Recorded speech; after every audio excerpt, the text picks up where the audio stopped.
አሰላሙ አለይኩም። ባለፈው ዝግጅታችን ለሶስቱም የጉሮሮ መካነ ንባብ አጠር ያለ ማብራሪያ እንደሰጠን ይታወሳል።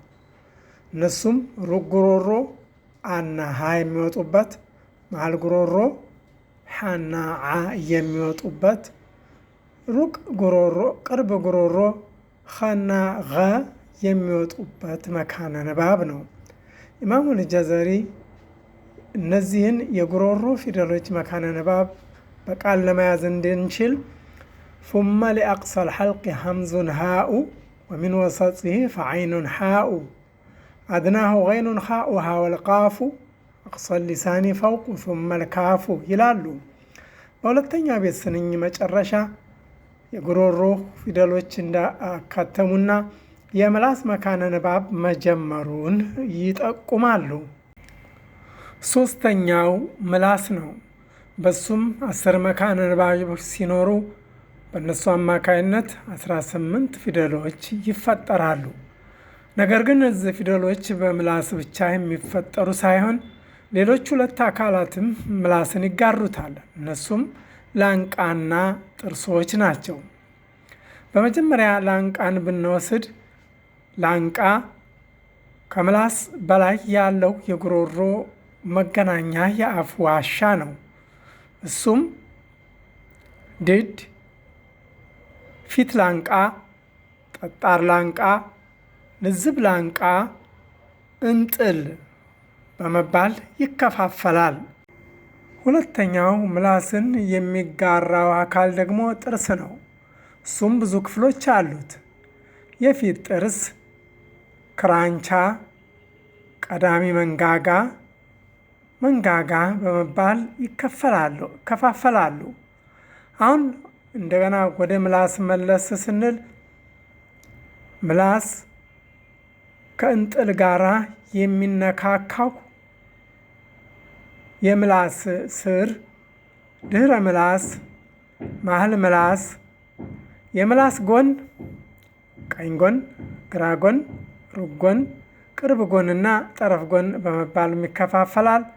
የምላስ ጫፍ የምላስ ራስ ተብሎ የሚከፋፈል ሲሆን ከላይ በተጠቀሱት ከላንቃና ከምላስ ጋር በመተባበር በርካታ ፊደሎች የሚፈጠሩበት አካል ነው።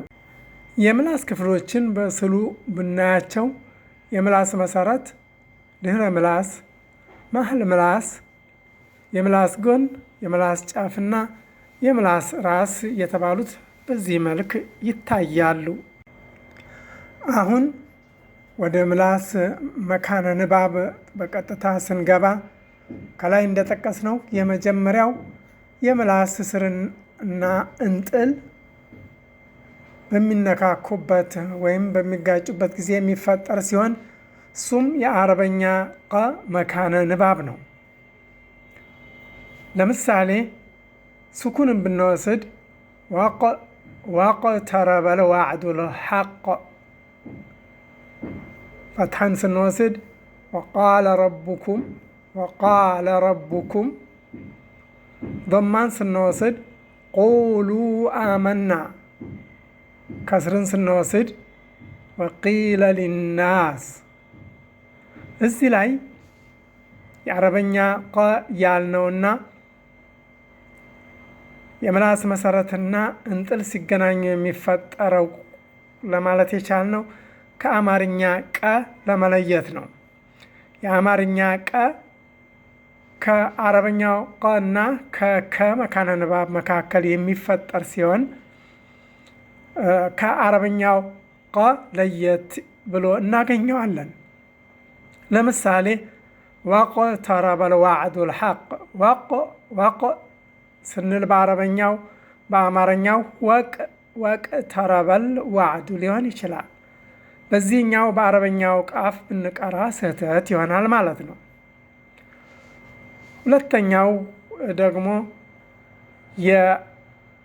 ከመካነ ንባብ ሲሆን ወደ መሀል ምላስ ቀረብ ያለው የሩቅ ምላስና ሩቅ ላንቃ ሲነካኩ የሚፈጠረው ነው።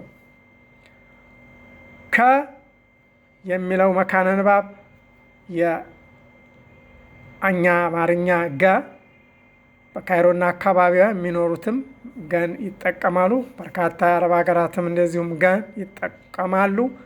መካነ ንባቡ እዚህ ላይ ሲሆን በአረበኛው ወይም ቁርአን በወረደበት በቁረይሽ አፍ የሌለ በመሆኑ በዚህ በገ ቁርአንን ማንበብ የተከለከለ ይሆናል ይላሉ።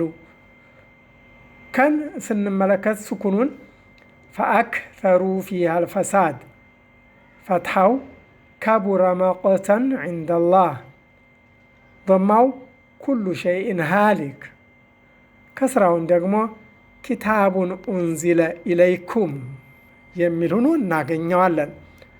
በዚህም የዛሬውን ዝግጅታችንን አጠቃለናል። በሚቀጥለው ፕሮግራማችን ተመልሰን እንደገና እስከምንገናኝ በደህና ቆዩ። አሰላሙ አለይኩም ወራህመቱላሂ ወበረካቱሁ።